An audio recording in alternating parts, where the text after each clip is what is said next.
सुकमा जिले में नक्सलियों ने एक बार फिर से एक बड़ी वारदात को अंजाम दिया है, जहां नक्सलियों ने न सिर्फ सड़क निर्माण कार्य को रोका बल्कि काम करने वाले एक कर्मचारी की हत्या भी कर दी। वाहनों में आग लगाने की कोशिश की गई और निर्माण कार्य में लगे मशीनों में आग लगाई गई है।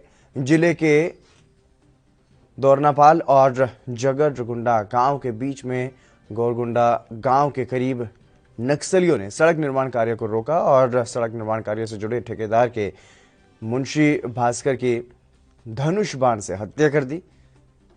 जानकारी के मुताबिक नक्सलियों ने सड़क निर्माण कार्यों में लगे 2 कर्मचारियों को अगवा भी किया था। हालांकि बाद में नक्सलियों ने दोनों कर्मचारियों को जिनको अगवा किया था उनको रिहा भी कर दिया।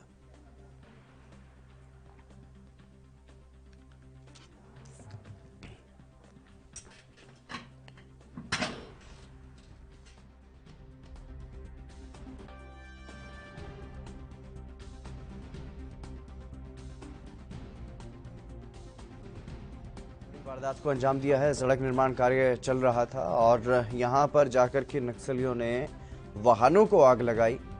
उसके बाद 2 कर्मचारियों को अगवा किया और 1 कर्मचारी की हत्या भी कर दी। तीर से हमला किया गया है, तीर मार करके हत्या की गई है कर्मचारी की। लेकिन जिन 2 कर्मचारियों को अगवा किया गया था उन दोनों को रिहा करने की जानकारी फिलहाल सामने आ रही है।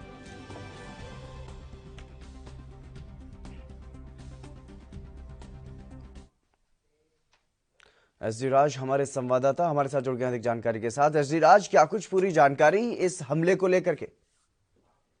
जी हितेंद्र जी, मैं आपको बताना चाहूंगा जैसे कि बस्तर में नक्सलियों की वारदात तो कम होने के नाम ही नहीं ले रही है। जैसे कि आए दिन कुछ ना कुछ नए नए घटना होते जा रही है। और ऐसा ही कुछ घटना कल सुकमा जिला से सामने आया कि सुकमा जिला में पीएमजीएसवाई का रोड का काम चल रहा था अंदरूनी क्षेत्र में। उस क्षेत्र में जब काम चल रहा था तो कुछ नक्सली वहां पे पहुंचते हैं और तीर धनुष लेके पहुंचते हैं। और वहां पे जब काम करने मुंशी रहता है और 2 लोग और रहते हैं जो ड्राइवर रहते हैं, तो सभी को पहले अगवा किया जाता है। अगवा करने के बाद फिर जब वो मुंशी को वहां पे तीर मारकर उसको हत्या वहीं पे कर देते हैं। और उसके बाद दो ड्राइवर रहते हैं उनको लेके जाते हैं।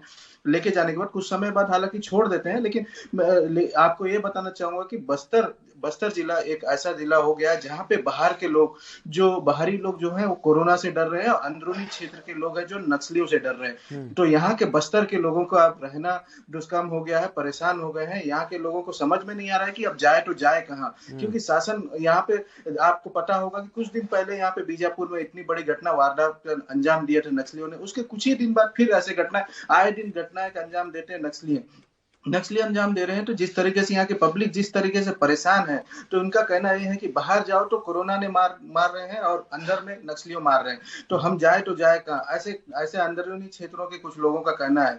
और मैं आपको बताना चाहूंगा कि जिस तरीके से यहाँ नक्सली वारदात कम होने की बात कहा गया था, कुछ दिन पहले सीएम भूपेश बघेल अमित शाह जी आए थे और बोला गया था कि इनका नक्सलियों का जो वारदात हुआ था बीजापुर में उसका बदला लिया जाएगा। लेकिन अब मेरे को ऐसा तो कहीं नहीं नजर नहीं आ रहा कि इनका बदला लिया जाएगा, क्योंकि जिस तरीके से वारदात आए दिन फिर से हो रही है और आए दिन घटनाएं हो रही है, तो इसका मतलब यह है कि वारदात का बदला लेना तो अभी नजर में आ ही नहीं रहा है। और इनका कहना यह है कि शासन और प्रशासन का कि कुछ नए रणनीति बना रहे हैं, लेकिन नए रणनीति किस तरीके से बना रहे हैं ये अभी तक का पुष्टि नहीं किया गया है कि किस तरीके से रणनीति बना रहे हैं। लेकिन ऐसे पीएमजीएसवाई की रोड बनाते हुए और इस तरीके के वहां के जो मजदूरों को मारना, इस तरीके से ड्राइवर और वहां पे मुंशियों को मारना, इससे ये कहीं ना कहीं ये साबित होगा कि विकास कार्यों में दिक्कतों का सामना करना पड़ेगा अब शासन को।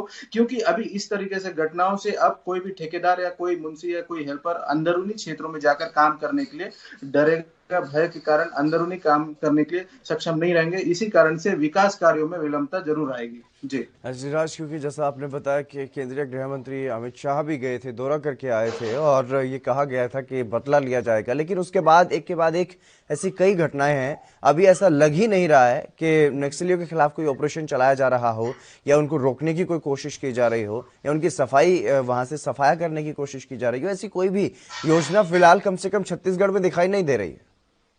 जी, हितेंद्र जी, मैं आपको बताना चाहूँगा सबसे पहली बात कि हालाँकि कोई नक्सलियों की गतिविधियों और नक्सलियों के खिलाफ जो भी रणनीति बनाता है, उसको सबसे पहले शासन, पुलिस विभाग या कोई भी सामने तो नहीं रखा जाता, डिस्पोज़ नहीं कराते हैं, क्योंकि वो अंदरूनी क्षेत्रों की मामला रहती है और उनके शासकीय विभाग की मामला रहता है, तो ऐसे मामलों को सामने नहीं रखा जाता है।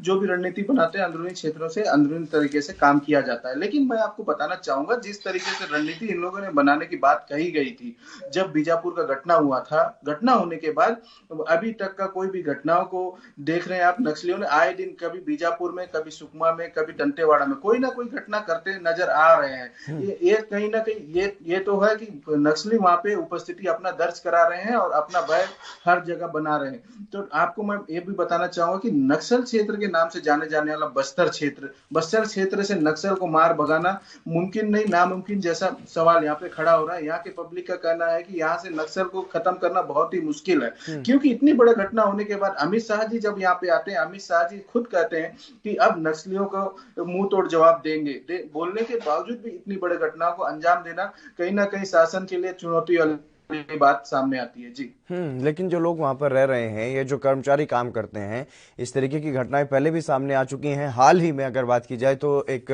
जो वाटर के लिए कोई प्लांटेशन वहां पर कुछ काम चल रहा था, तो वहां पर भी इस तरीके से वाहनों को चलाया गया था। और यहाँ पर भी जिस तरीके से अब ये जो सड़क निर्माण कार्य चल रहा था, इसमें भी इसी तरीके से दखल दिया गया और यहाँ पर एक कर्मचारी की हत्या भी कर दी। तो इस तरीके से जिस तरीके से हत्या हो रही है या फिर लगातार जो इस तरीके से विकास के जो काम हो रहे हैं उनमें बाधाएं डाली जा रही हैं, इसके लिए सरकार की तरफ से क्यों ऐसे कर्मचारियों को वहां पर सुरक्षा मुहैया नहीं करवाई जा रही? जी, मैं आपको बताना चाहूँगा, ये इससे 2 दिन पहले कुछ 2 जवानों को मार दिया गया था बेज्जी, वो सुकमा जिला में ही आता है बेज्जी, वहाँ पे भी 2 जवानों को मार दिया गया था। उससे पहले वाटर टैंक का काम चल रहा था बीजापुर में, वहाँ पे गाड़ियों पे आग जलने की बात तो कॉमन सी बात हो गई है। बस्तर संभाग में आए दिन गाड़ियों को आग के हवाले किया जाता है, लेकिन अब जो मारा जा रहा है, जो जवानों को मारने के बाद जब यहाँ पे वर्करों को मारा जा रहा है जिस तरीके से, ये आपको मैं ये भी बताना चाहूँगा कि बस्तर में अंदरूनी क्षेत्रों में काम करने के लिए बस्तर के यहाँ पे ठेकेदार सामने नहीं आते हैं। इसके लिए आंध्र प्रदेश, महाराष्ट्र के ठेकेदार ही सामने आते हैं, क्योंकि वो कहीं ना कहीं बाहर के रहते हैं, उनको पूरी तरह से जानकारी यहाँ के बारे में नहीं रहता है। तो इसीलिए इन अंदरूनी क्षेत्रों में ये काम करने के लिए आ जाते हैं। आने के बाद जब इन घटनाओं का सामना करना पड़ता है, तो इसके बाद अगला जब काम करना रहता है विकास कार्य में, ये सीधा सीधा मना कर देते हैं। तो ऐसे में बस्तर में विकास होना भी नामुमकिन हो गया है। इस तरीके से ऐसे बड़े बड़े घटनाओं को अंजाम देते हैं नक्सली, तो इसीलिए भय के कारण यहाँ पे विकास कार्य भी नहीं होता।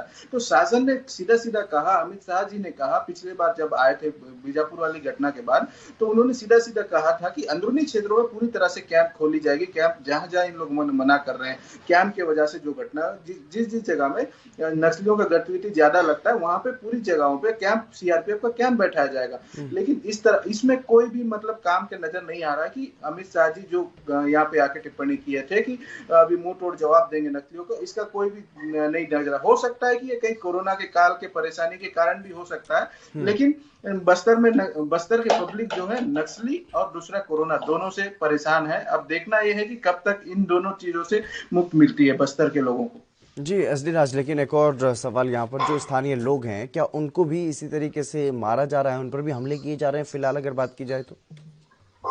जी, मैं आपको बताना चाहूंगा कि बस्तर के लोग आए दिन मार खाते हैं। आपको मैं बताना चाहूंगा, जिस तरीके से अंदरूनी क्षेत्र के जो ग्रामीण रहते हैं, वो नक्सलियों का बात अगर नहीं मानते हैं तो उनको नक्सली मारते हैं, और अगर पुलिस विभाग की बात नहीं मानते हैं तो पुलिस भी मारते हैं, ऐसा बताया जाता है। दोनों तरफ से अंदरूनी क्षेत्र के जो ग्रामीण है दोनों तरफ से प्रताड़ित होते हैं और दोनों तरफ से परेशान होते हैं, और दोनों का सहयोग करना उनके लिए वहां पे बात रखा जाता है, क्योंकि नक्सलियों का अगर सहयोग नहीं करेंगे तो उधर से उन लोग मार खाएंगे, और पुलिस का काम नहीं करेंगे तो पुलिस मारेंगे, ऐसा कहा जाता है। बहुत सारे ग्रामीणों से इससे पहले भी इस विषय में चर्चा किया गया था, तो उनका मजबूरी हो जाता है कि सभी का काम करना, इसीलिए वो कहीं ना कहीं इन दोनों के बीच में पिसते जरूर हैं। जी जी एसडी राज, तमाम जानकारी देने के लिए बहुत शुक्रिया आपका।